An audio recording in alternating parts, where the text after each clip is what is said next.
What's cracking, everybody? Welcome back to the channel. New video. Lately there's been a lot of talk about how I never speak about taking losses. I never speak about Mexicans taking losses. Let's talk about taking losses and let's get an understanding of my definition of losses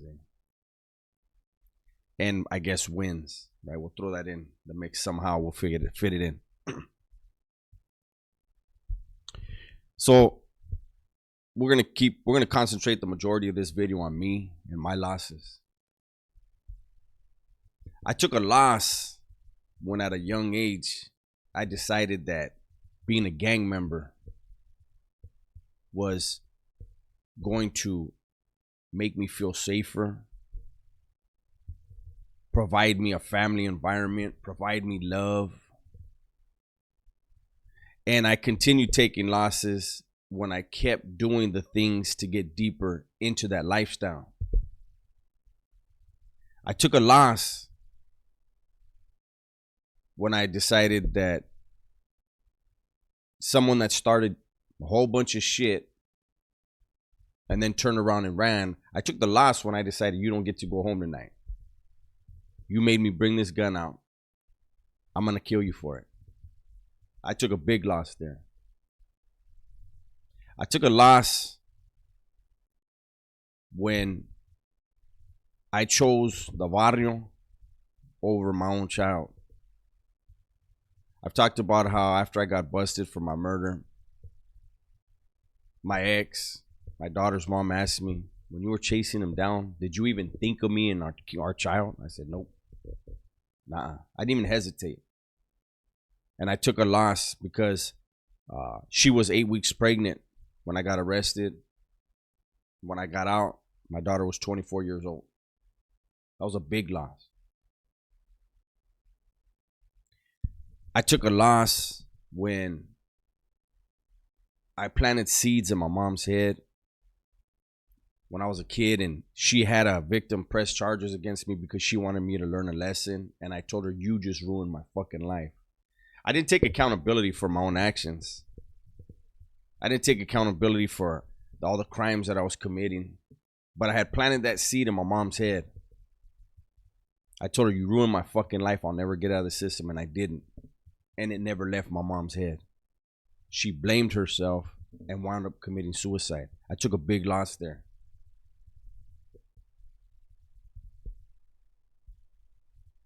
When I was in Pelican Bay, I lost my mom to suicide.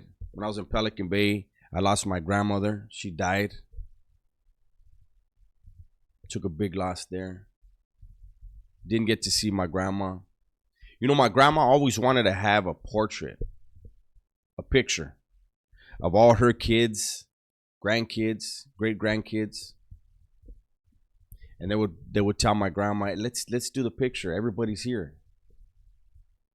But I wasn't, so she wouldn't take it. She wanted that. She wanted that picture, but because I wasn't there, she never took it because she wasn't going to leave anybody out. So that picture was never taken. I took a loss. People want to be concerned about who wins in prison. How the fuck is that a win? Like, really, how is that a win? You still live in a cell. You didn't get to take over territory and then tear down buildings and then put up something nice. You didn't get a swimming pool out of it. You got a shoe out of it. You got a shoe term. You hurt people. You may have gotten hurt. Maybe not. I don't know. But I've taken a lot of damn losses. I just have the proper perspective on what a win and what a loss is. I won big when the board found me suitable for parole. Biggest win of my life. Then I won even bigger when the governor said, I'm gonna let him go.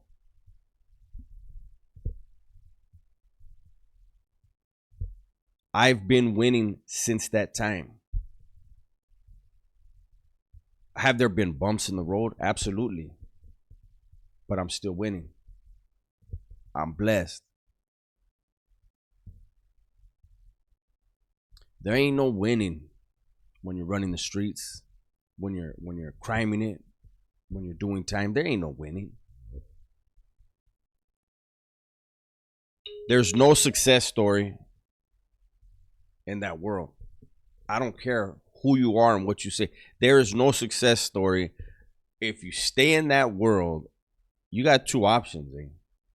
Death or incarceration, which is just a slow death.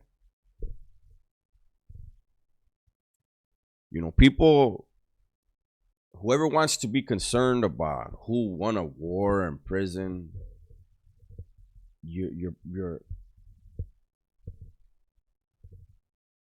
what is important to you is obviously flawed. I get it though. I was the same way. Prior to this last incarceration, every time I went to juvenile hall, camp, placement, whatever it was, every time I got out, I knew I was going right back. It was part of the program. It was what I signed up for. I never hesitated in that, never complained. I was going to do whatever I wanted to do, and I took L after L. Tell me how I was winning. I remember going to juvenile hall the first time. Little kid. Got out of juvenile hall. Remember the first day back to school. And I went to juvenile hall and I got out. The homie's like, damn, hey, you were in the halls, huh? I said, yeah, damn, fool, you're crazy, homie. How was it? The chicks, oh, you just got out of jail? Yeah. I liked the attention because I was insecure. And as much as I dislike jail, I like that attention more. So I was in jail all the time. Hated it. But I understood that was part of the program.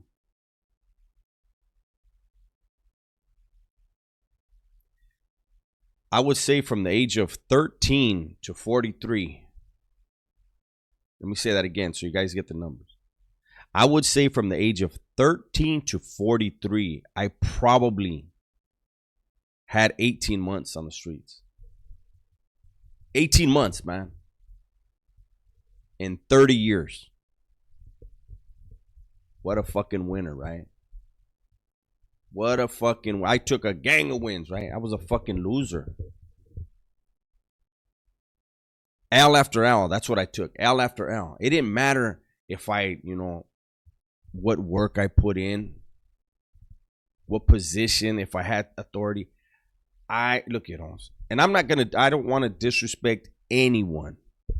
I don't mean to disrespect anyone. But something I realized in prison was this, man. To be a somebody in jail is to be a nobody in life. That's not living. That's not what life is. That's not what we're on earth for. Everybody that's in prison, everybody that's caught up in criminality, substance abuse, any kind of addiction cycle, it's due to a traumatic experience in their life. Preteen, pre-adolescent, trauma. And even, there was probably a lot of people that did have someone try to step in. Most didn't. But there's people that had people try to step in at some point. However, the traumatic experience had shut them off. They weren't going to trust nobody. Why would they? The people they trusted traumatized them. Something happened in their home, more than likely, that traumatized them. So why would they trust a stranger? And so now they sit 30 years in the system. 40 years in the system. Yeah, they can tell you stories of winning a battle in prison. They've never touched $5,000 cash. A lot of them never seen a computer in real life. I'm not talking about the ones in education. I'm talking about like a nice laptop. And believe it or not, never seen a kilo. But from their cell, they can move them around. They can move big amounts of dope, but they've never seen them in real life. They've been doing this shit since they were a little kid. This is why, when people talk about that Prisonland thing and they think it's a joke, I don't. I don't, because I know why people do what they do. Some people have, it all started when you were a kid and you were scared of something and you created this whole other persona to hide behind. That nickname in your neighborhood, that's not who you are. That's who you created to protect who you really were. See, but some people get so wrapped up in it that they forget who they really were.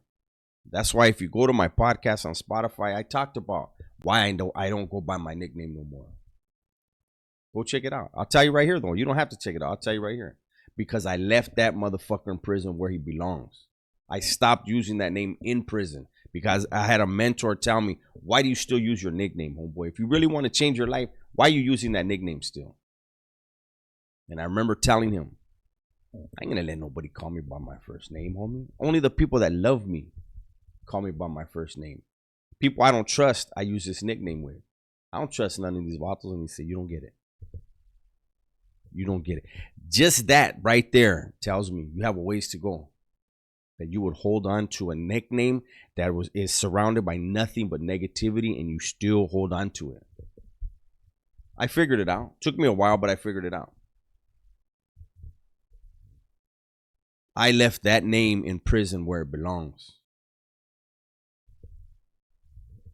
The real me exited prison. The real me is here on YouTube with you guys. The real me gives a fuck. I started this YouTube channel as therapy for me and others. This video right here ain't gonna do no views, but it's gonna reach the ears it needs to.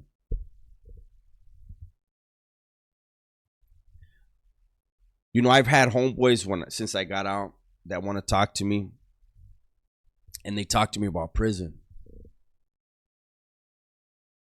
And I usually do not talk to them anymore. I'm going to tell you why. I love my homeboys, the ones that reach out and want to have that conversation. But the thing is, you weren't there with me. You might have did. I'm not trying to disrespect my homeboys, but you might have did 3 years, 4 years, 5 years, and then you got out and you've been out ever since. You've been out 10 years, 15 years when I got out. Don't talk to me about prison. I lived that shit. It's not a conversation for me. Talk to me about how to make money legitimately. Teach me how to save money. Teach me how to create and grow wealth. Teach me something that I can teach my child. My daughter's 30 years old already. But she can still learn. Hold on, you guys.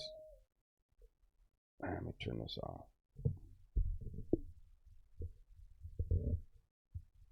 I believe I can be dropped in any prison in the world and thrive. And that's a damn shame. Right? Think about that. That's nothing to brag about. That's a fucking L. I can be dropped in any prison. I will find weapon stock. I will make a weapon. I know how to conduct myself with people. I don't want to know that shit. I wish I didn't know that shit. I wish I was as naive as some of the people that I run into.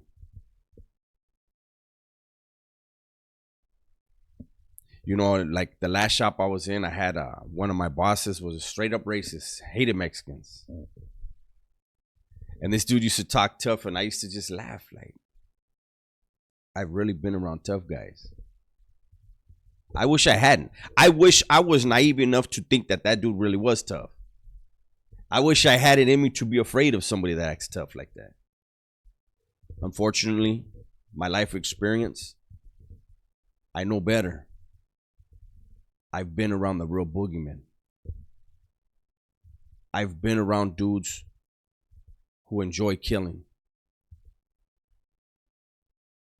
I've been around dudes who see no value in human beings other than themselves. And I don't even think they see that, because when I was in that mindset, I obviously didn't give a fuck about myself. I was willing to die in there. I was willing to kill and die. Most people are in there. Well, I can't say most. A lot of people are in there. That's an L. I could go on and on about all the L's I took. And the L's that everybody's taking. Living that lifestyle. Out here is where it's at, man. But anyways, it's my video for today. I know it's going to get to who it needs to get to. And I'm glad to motivate you into wanting to do better and be better for yourself and for your family. Eh? Everybody, please be safe, be smart, and tell the ones you love that you love them. I'm out of here.